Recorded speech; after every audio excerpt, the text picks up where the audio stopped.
as usual, I use the term most loosely.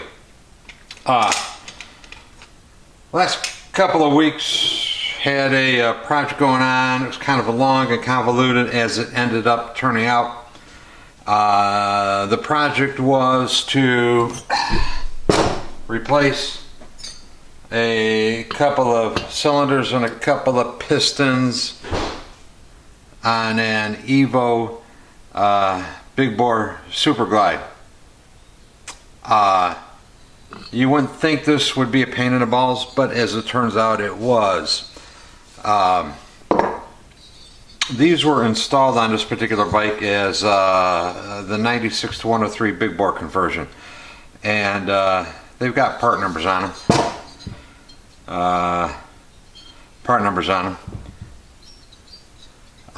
These are a little bit hard to find, kind of surprisingly. I think Harley has a number for a cylinder and a piston as a matched kit. But anyway, the long and the short of it was decided to replace these on a customer's bike. Actually, the customer wanted them replaced. So took it apart, got a number off of here, got a number off of here, tried to find these bastards on the usual suspects, you know, Amazon.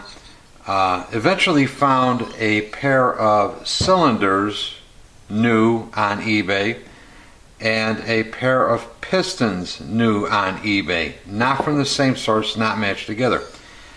So my down and dirty test always when I buy a cylinder or piston, well, first of all, I assumed that because these were brand new Harley and they were untouched by human hands, that the standard size piston would fit in the standard size cylinder. These are not the new ones, these are the old ones. The new ones are on the bike is gone. But anyway, my down and dirty test is to always take the piston and put it in the cylinder and let it do a free fall test, just to make sure that the sizes are in the ballpark. So I got my brand new piston and my brand new cylinder, put them together to do the free fall test, and they would not free fall. So I got my micrometers out, and the new piston was exactly the same size as the cylinder. There was no clearance in there. So that meant I had to at least hone a little bit of metal out of here. And as it turns out, doing the measurements and calculations, it looked like I had to take about 1/1000th out of here. Well, you know, Evos and torque plates and aluminum cylinders and all the bullshit. You know, I deal with cast iron Harleys, Sportsters, shovelheads, panheads, whatever. I don't have a set of torque plates. Well, at least I didn't until now, but that's part of the story. So anyway, I bought this stuff, didn't quite fit. Called my local Harley shop up, and I figured it'd be a small job for them, slap some torque plates on there, hone 1.5 thou of metal off of here. How long could that take a guy? 15 minutes. And I asked the service manager, hey, you guys got torque plates? Oh yeah, we got torque plates. I said, hey, can you hone a cylinder and match piston? He says, what do you want to do that for? I knew I was in trouble, okay? I says, well, the piston has no clearance on the cylinder. I think 1/1000th or thereabouts needs to be taken out of the cylinder. Guy says, oh, we can't do that. You're the Harley dealer. What do you mean you can't do that? Oh no, we buy matched pistons and cylinders from Harley, which I kind of figured was what they were going to say, but you never know. You got to give them a chance. So I called the local bike shop I deal with upon occasion, and they don't do that either. I says, well, how do you do? You guys do performance work. What do you do? He goes, oh, we send it all out to a machine shop. So at that point, the slap it back together again pretty quick mode went out the window, because if I got to send it to a machine shop, I know it's going to take a week or 10 days or 2 or 3. So I decided to make my own torque plates.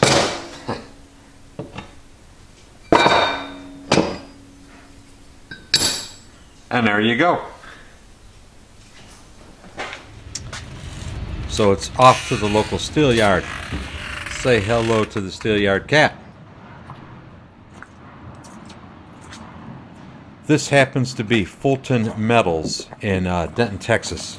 They let me out in the yard and let me wander around until I find what I'm looking for. If your town doesn't have one of these, you should move to another town.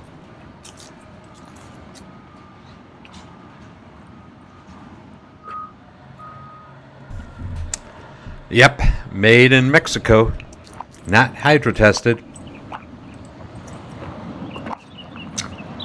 Yeah, if I need something like a piece of 1/2 inch by 2 inch hot rolled flat, 10 feet long, I'll just go up to the counter. The woman will write it up. I'll go out and back. The guy will load it up on my truck for me. If I need anything else a little weird, they usually just say, hey, take a look around yourself, see what you can find. And that's what I usually do.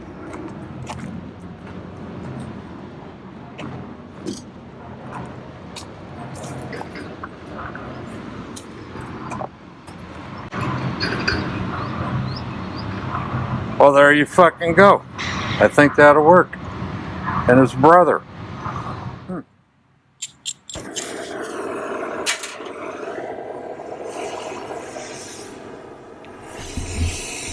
So I ended up with a couple of chunks of 12 by 12, 3/4 inch thick structural steel. I believe this is an alloy they call A36. It was too big to fit in my bandsaw, so the only way I got to cut it is with my torch. And it's probably just a little bit thicker than my torch likes to cut, so I got to turn the heat up quite a bit and cross my fingers to get a good cut on this thing.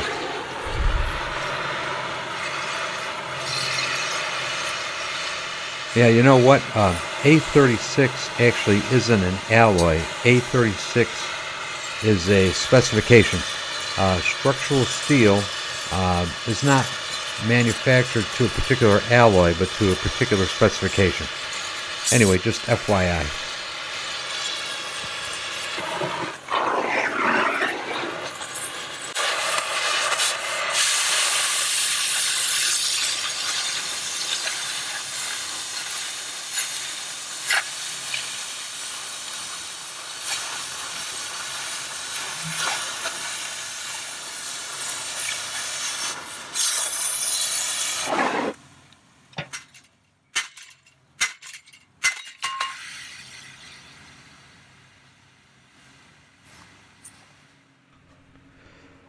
So once I got the piece torched in two, I can now get the rest of it in my bandsaw to do a little more precise cutting on it. To do this project, I need two pieces that are going to be roughly 6 by 8. So get them clamped up in the bandsaw, get them lined up, and go take a break while the bandsaw does its thing. I ended up making several cuts, and it took quite a while.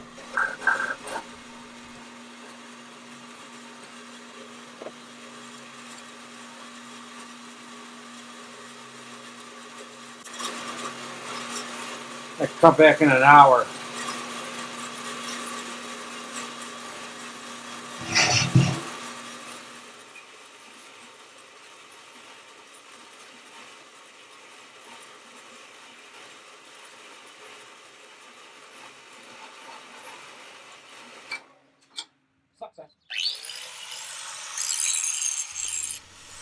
Alright, so I got all my rough cuts made with the torch and on the bandsaw.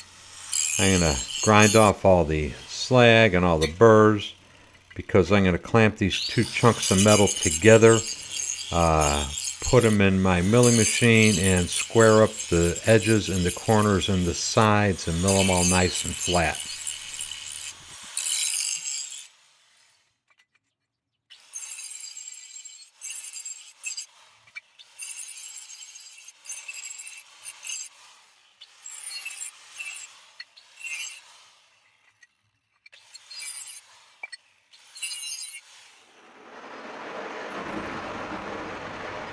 Alright, so here's the beginning of the milling process.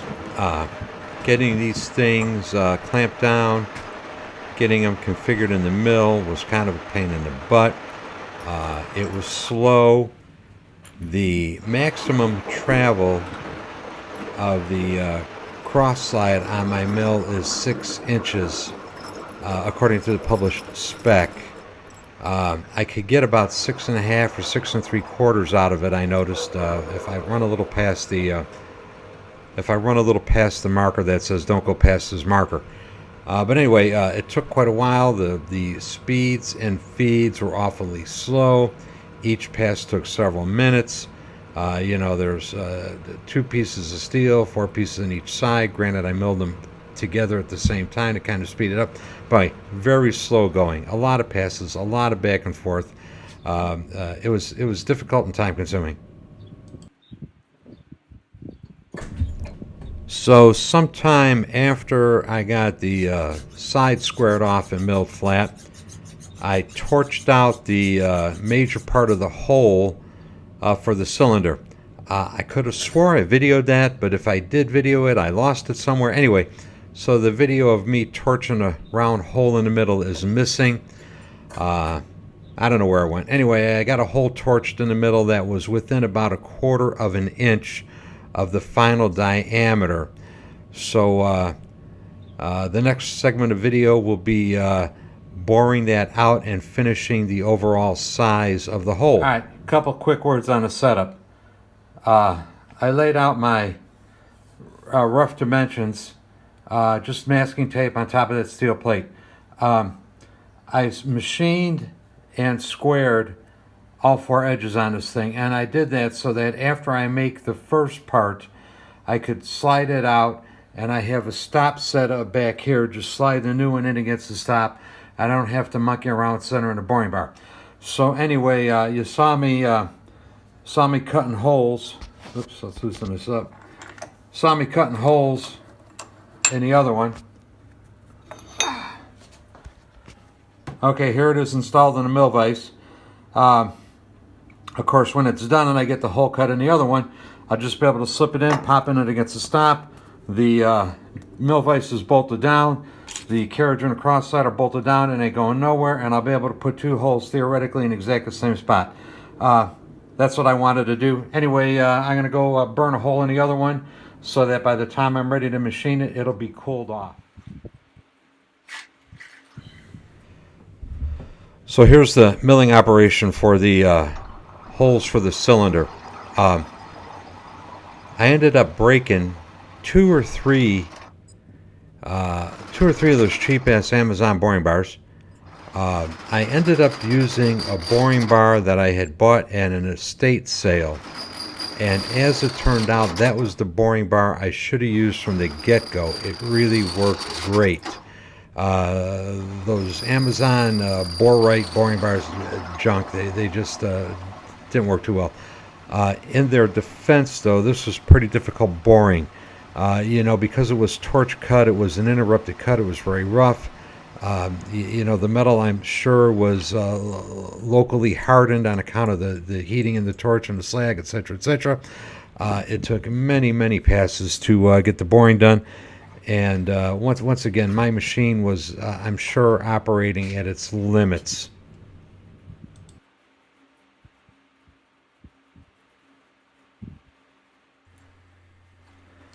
Okay, after getting the holes for the cylinder spigot bored, I had to locate the holes for the cylinder studs.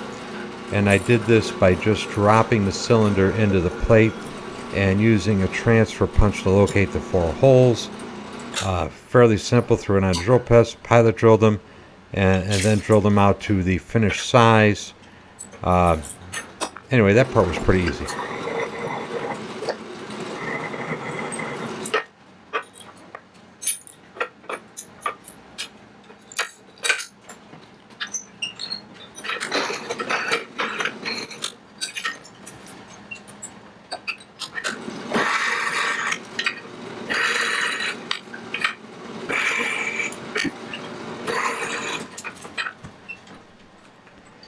Okay, I decided to tap one of the plates, and I decided to use mill table clamping studs to tension the upper torque plate.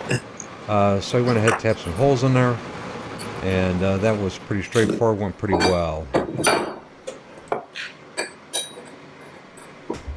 Okay, one other consideration to note. the studs are 3/8 16, which are the same size as the Harley studs. And this is not by accident. I chose to use 3/8 16 on purpose, so that when you do the last step of torquing and torque the head bolt a quarter of a turn, you are going to stretch the clamping studs and the torque plates the same amount that the cylinder hold-down studs would be stretched on the bike.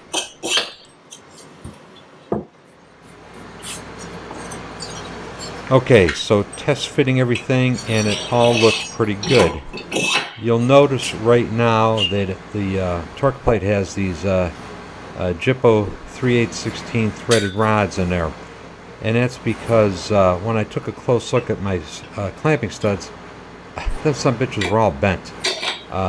So I got some 3/8 threaded rod, at least it was straight. You know, this is just kind of a test fitting thing, make sure everything is going to work okay. And in the meantime, I ordered a set of new clamping studs that won't be bent, and that will be what I'll use on the final product. So here's the first stages of torquing up the torque plate.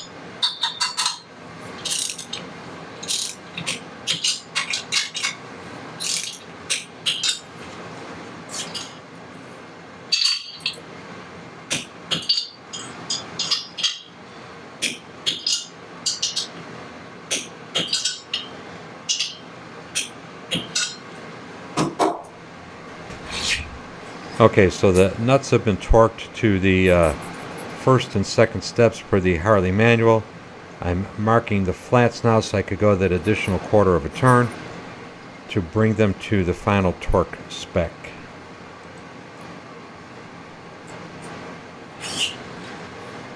Okay, so I'm adding that quarter turn to put final torque on it.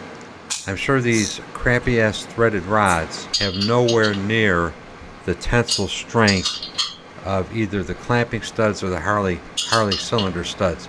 So like I say, this is just kind of a test run through on here.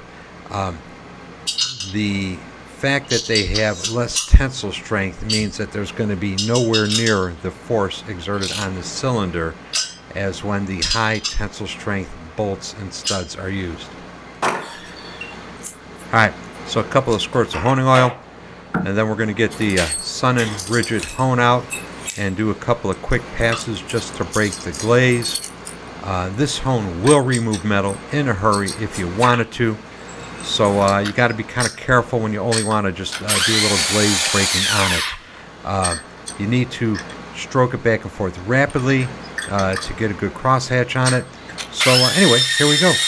Kind of a proof of concept test on the old cylinders, and it worked fine. So that's it for now on these.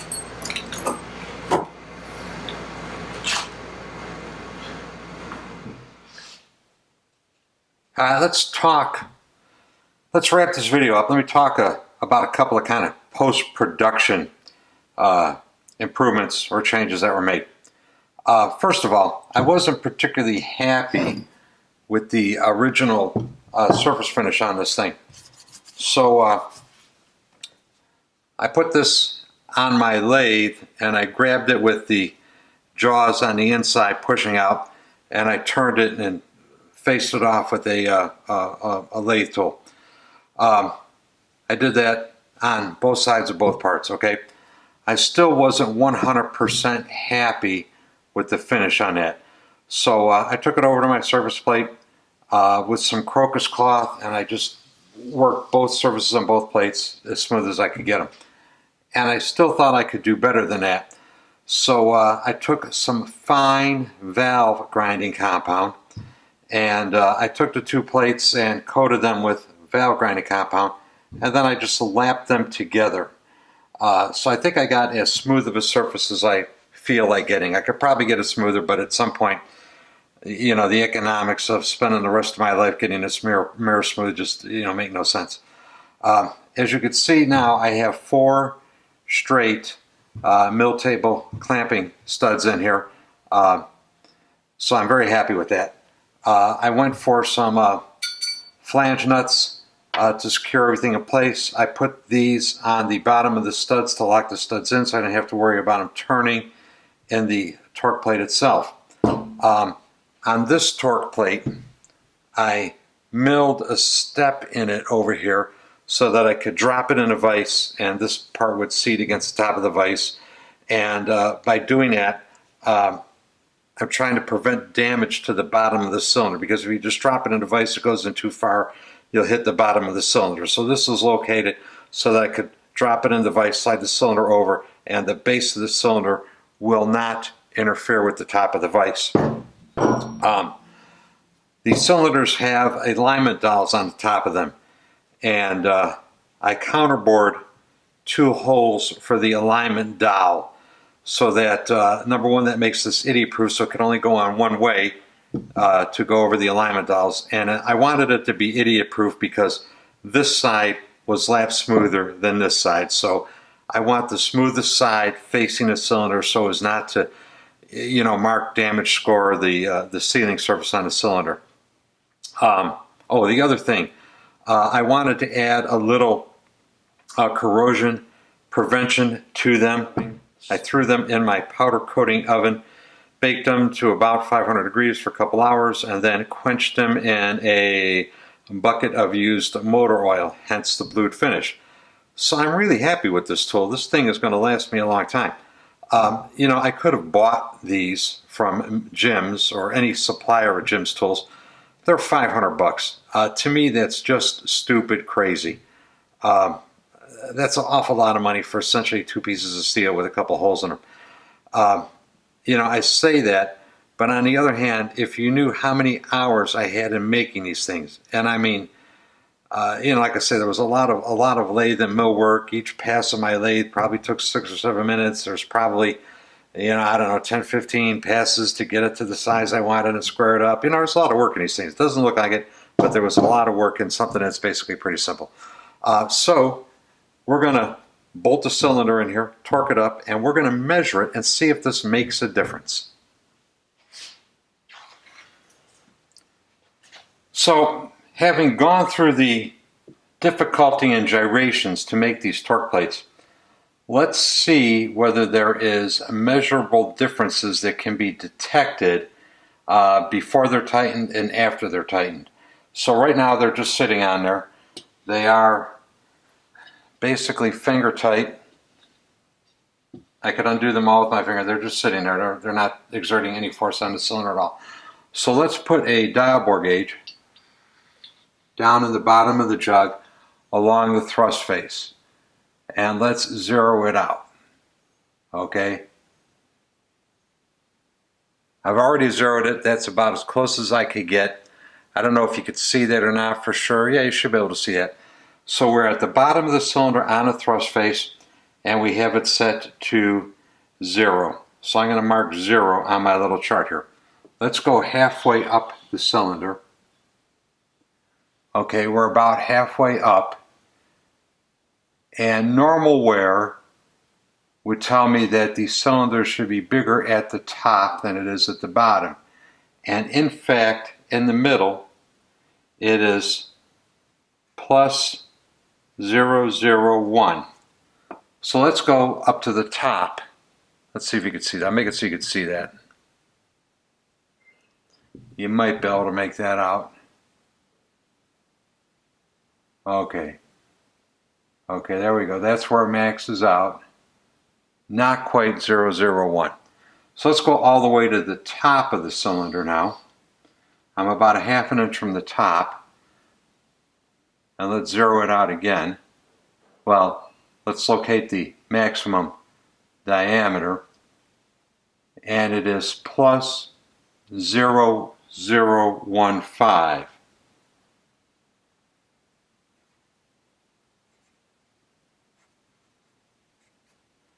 Okay, let's see if you could see that one. Let me get a little better shot.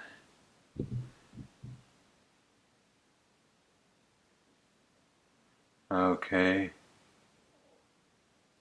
right there is the maximum diameter, 0.0015. Okay, so without the torque plates tight, we're 0 at the bottom, we're plus 001, and then up at the top we're plus 0015. Let's turn it 90 degrees and go to the non-thrust face. Let's see, we'll get that so you can see it. Okay, this will be the non-thrust face. We'll go down to the bottom.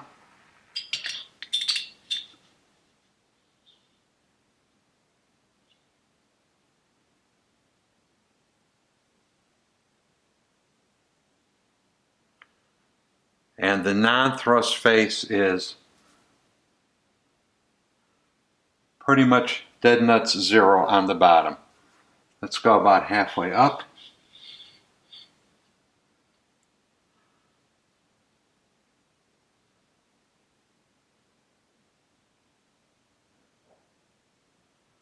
Okay, and halfway up, the non-thrust face is about 0.001. I'm going to call it 0012. It's a scotch over 1, but it's less than 1.5 thou. So let's go up to the top, see what we got.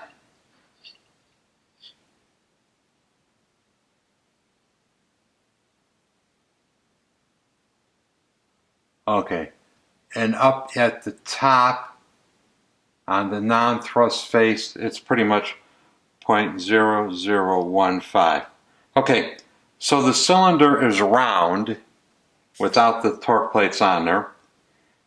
It's round, but it's got a slight taper from bottom to top, which is what you would expect from normal wear. Your forces acting on the rings are greater at the top than they are at the bottom. So that's without the torque plate type. So let's torque this thing down and see if it makes any difference. Okay, the torque plate has been torqued to the cylinder per the Harley manual, per the steps, per the values, per the sequence. And I could tell tightening these nuts that these rods, the actual clamping rods, did not stretch nearly as much as those cheap-ass threaded rods. You could really feel the extra force these rods are applying to the torque plate. So let's go down to the bottom and see what we got. We're going to measure the thrust face.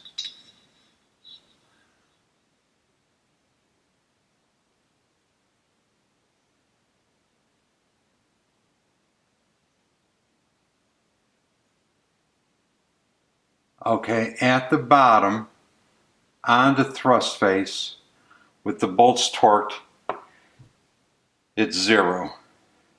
So it matches the original value. Let me write my chart. Okay, let's go up to the middle on the thrust face and see what we got.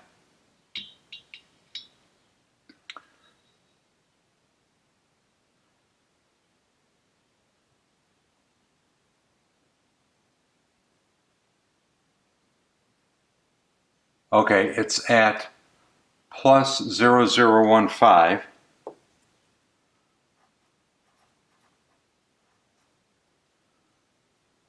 Which is a 1/2 thousandth bigger than it was before the plate was torqued. Let's go to the top.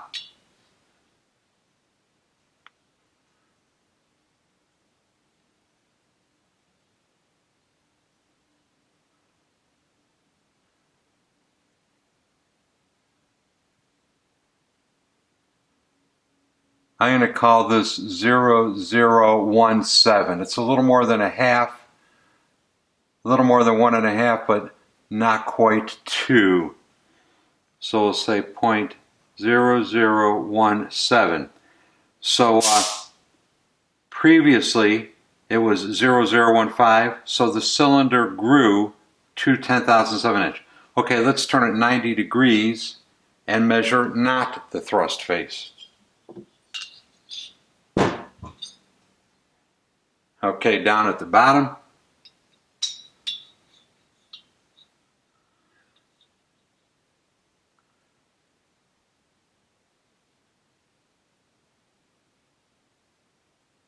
Okay, I got about a 0005.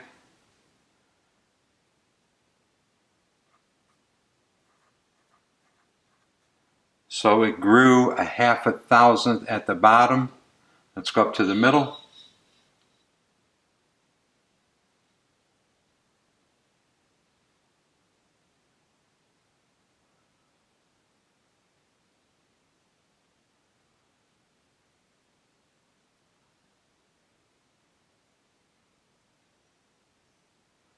Very, very close to 0015.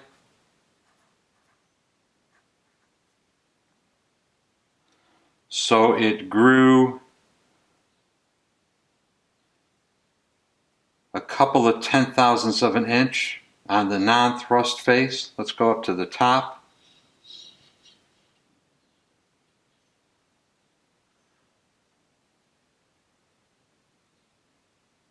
And that's almost 2,000ths exactly.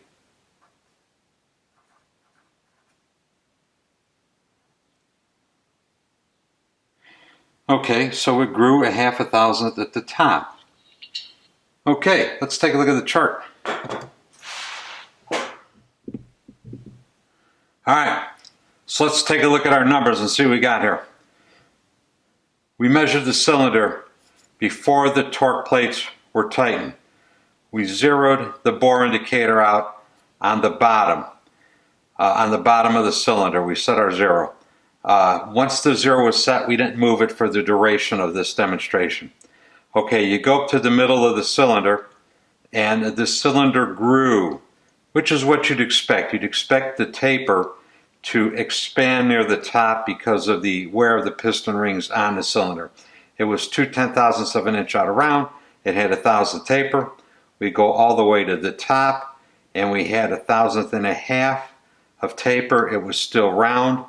So these are the raw numbers, no torque plates. Okay, so now we torque the torque plate down, and we compare those numbers to the original numbers without moving our zero. So on the thrust face, 0 was 0. At the middle of the cylinder actually grew a 1/2 thousandth of an inch. Then we'll go up to the top, and the cylinder grew about 2 10,000ths of an inch. Then we'll look at the non-thrust face. The cylinder grew a 1/2 thousandth at the bottom.